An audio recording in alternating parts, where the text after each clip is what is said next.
Okay, so if birds are in fact different from potatoes, where did they come from? Let's go there. Does anyone know where birds came from? Reptiles. Reptiles.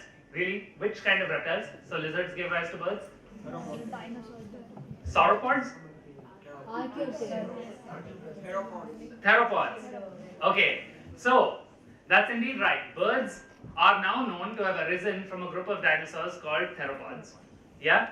If you look at them, the dinosaurs arose from a stock of reptiles that were called archosaurs. Yeah?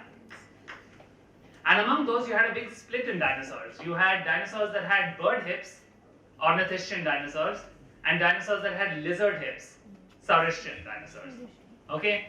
Funnily enough, those bird hip dinosaurs were a bit of a dead end. Yeah? Nothing really is known to have come out of them, but the lizard hip dinosaurs gave rise to birds.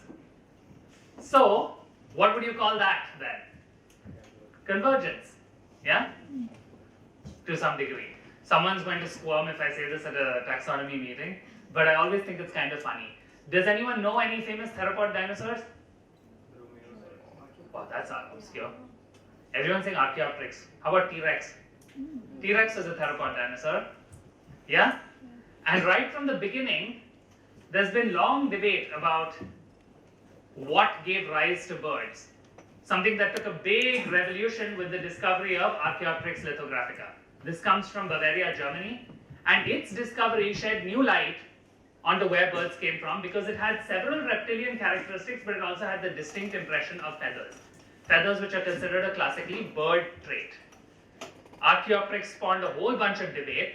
Could it actually fly? Was it actually a bird? Was it a reptile with feathers? Blah, blah, blah. Did feathers evolve multiple times? There's all this debate there.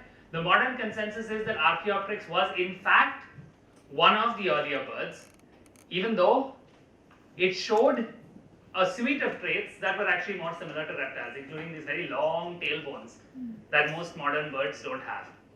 Modern birds have undergone a great degree of modification from this original phenotype, right? They've lost their teeth, for starters. Archaeopteryx had teeth. But in between Archaeopteryx and modern birds, there were a whole bunch of other birds that still had teeth too. Teeth and feathers and could fly everywhere. They were some of the oldest known birds. They're a group that's called enantiornithines. Okay?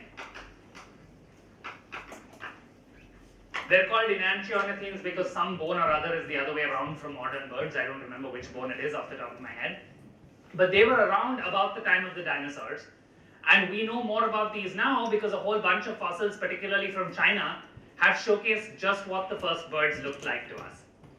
And from there, we have an idea that they were eventually replaced by the ancestors of modern birds, whose tree I just showed you a few minutes ago. Yeah? That's a lot of different characters that unite Archaeopteryx with birds, but there's a lot that don't. Yeah? Whoa, that's a lot of stuff. Why do we know birds came from reptiles? Birds share many characteristics of reptiles, right? And as someone once told me, if you want any further proof that birds, this is of course a very off-the-cuff statement, if you want any proof that birds descended from reptiles, watch parrots for a little while and watch the movement patterns of them and you'll see the movement patterns of their reptilian ancestors. I don't know whether to believe that, but it's definitely something a lot of people in the 19th century used to say, not about parrots but about other birds, including Huxley. Huxley, who defended Darwin's theory non-stop as soon as it came out against attack from various people who were inclined to disbelieve it. Okay? So here's what I told you about. You had all these bird-hipped dinosaurs that came down here, and then among saurischian or lizard-hipped dinosaurs, you had a group called the theropods, which included T-Rex and many others, and they gave rise to the first birds that then gave rise to modern birds, right? And yeah, this should be fine. I'll show you some of these Chinese fossils that we've got now, and I'm going to talk about where birds evolved from there right after that. Yeah? So this Sinosauropteryx is one of the earliest birds from China. It has feather imprints all along it that suggest it had a long feathered tail. This led to a big debate on whether flight arose before birds or birds arose before flight. And there is a long and lively debate about that that's still going on today. My PhD advisor who works on flight thinks it's a complete load of bunkum, but anyway. Now we've gotten to the point where we question whether every theropod dinosaur might in fact have had something resembling feathers, even juvenile T-Rex. Although I must point out there hasn't been a fossil T-Rex found with feathers yet. Alright? But there are differences from them as well. Okay? There is evidence that traits could appear and disappear even among theropod dinosaurs, the lineage that gave rise to birds. And there are some people who argue that there still isn't sufficient evidence, although the modern consensus says that birds probably arose from theropod dinosaurs.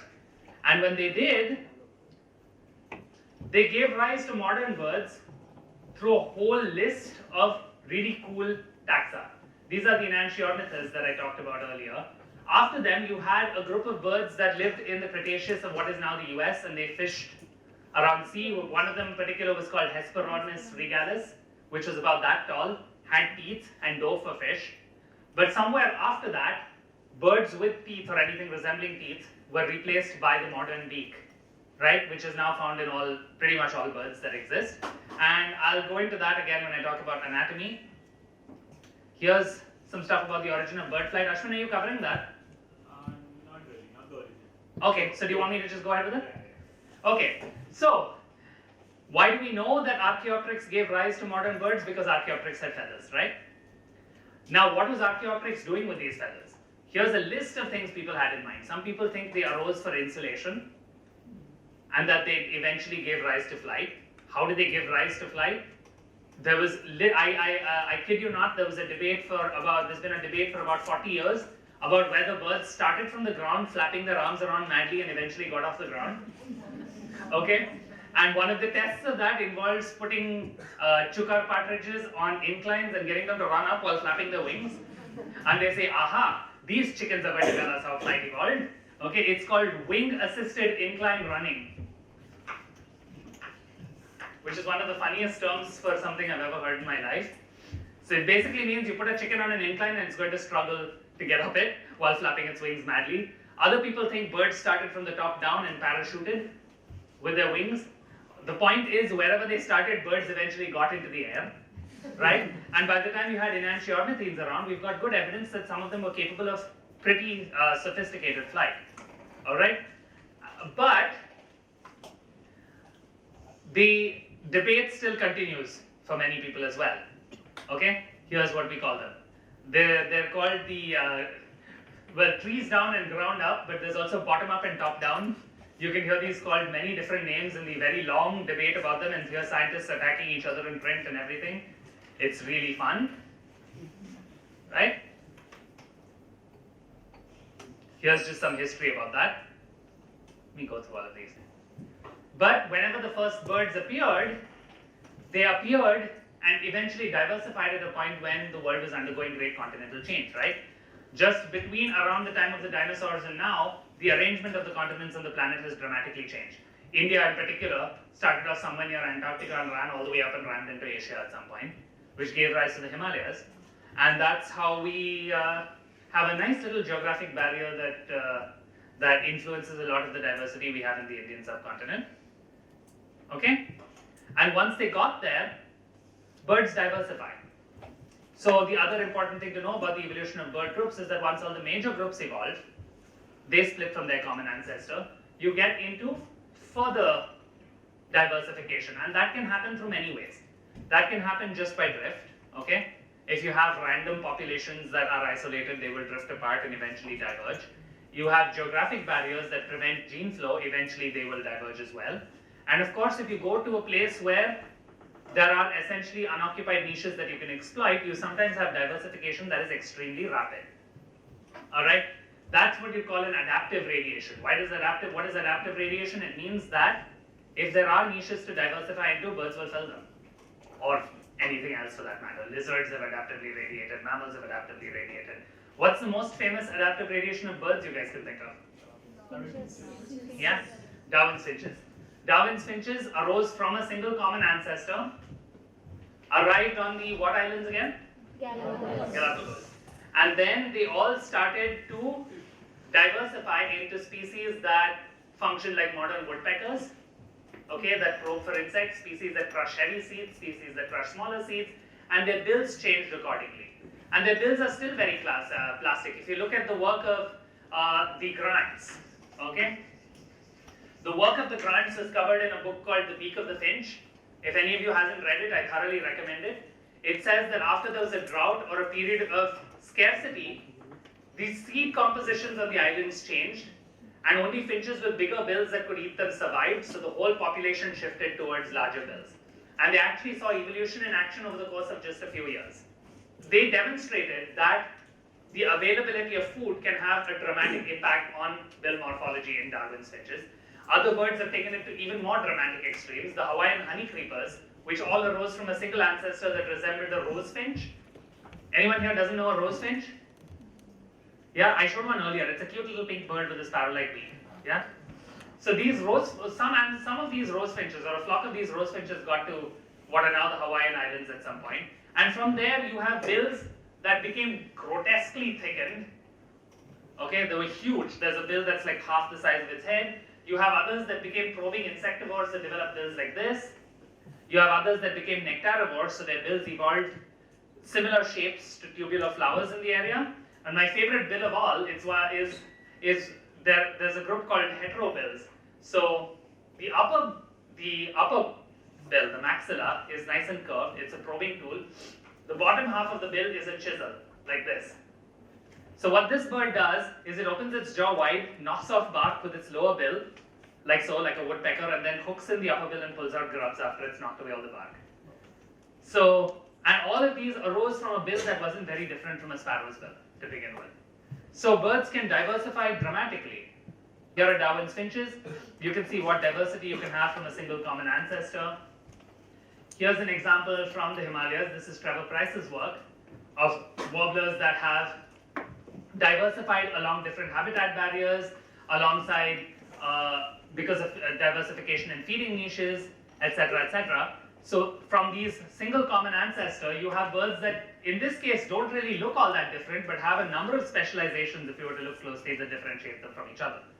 This can reach extreme examples, particularly on islands. Islands are great geographic barriers. So obviously, because there are large stretches of sea in between them. All right, so how do you get to an island? How would a bird get to an island? It flies there, right? If a mammal were to get there, something that can't fly, it has to wait for driftwood to float by and get onto it and survive the drifting and actually land up at an island. So it's much less likely that something flightless would make it to these islands. And in fact, that most birds flew there. And once they fly there, because flight is energetically expensive, they typically lose their powers of flight and become flightless. And then there is no further gene flow as a result of that. So each island would evolve its own species, sometimes multiple species of flightless bird. And in fact, the Pacific Islands had communities of thousands of species of flightless bird. There's a downside to that. When something that you can't fly away from finally arrives on the island, the opposite happens, right?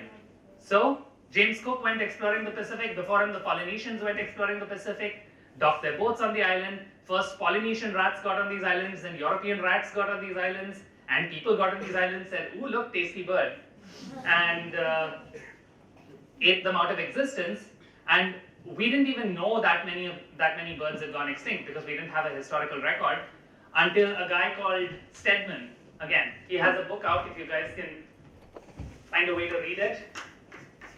Stedman, it's all one word. Okay, he went around digging at fossil sites from when the first colonizers of the Pacific hit there. And he found bone after bone of different kinds of birds and found, for rails alone, okay, this group of birds with long legs that typically found around water bodies but not always, he found that there were probably about 2,000 species of rail that went extinct before scientific exploration even happened.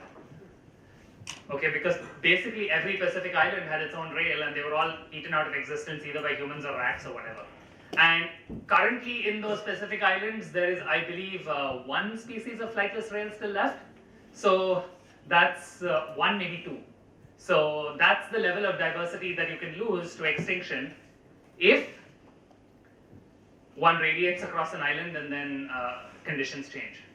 So there's a constant process of radiation and extinction that's characterized all of the Earth's biodiversity, of course. Mass extinctions wiped out the dinosaurs, and then over the course of time, the ancestors of today's modern biodiversity spread out to fill those niches. But there's still adaptive radiations going on as well. Okay, many of these warblers, in fact, if you read Trevor Price's work, are in the process of splitting into separate species, and you can read his excellent work on that as well. All right? So I will stop here, and hopefully I'm still on time. Okay. Thank you. And I'll take any questions.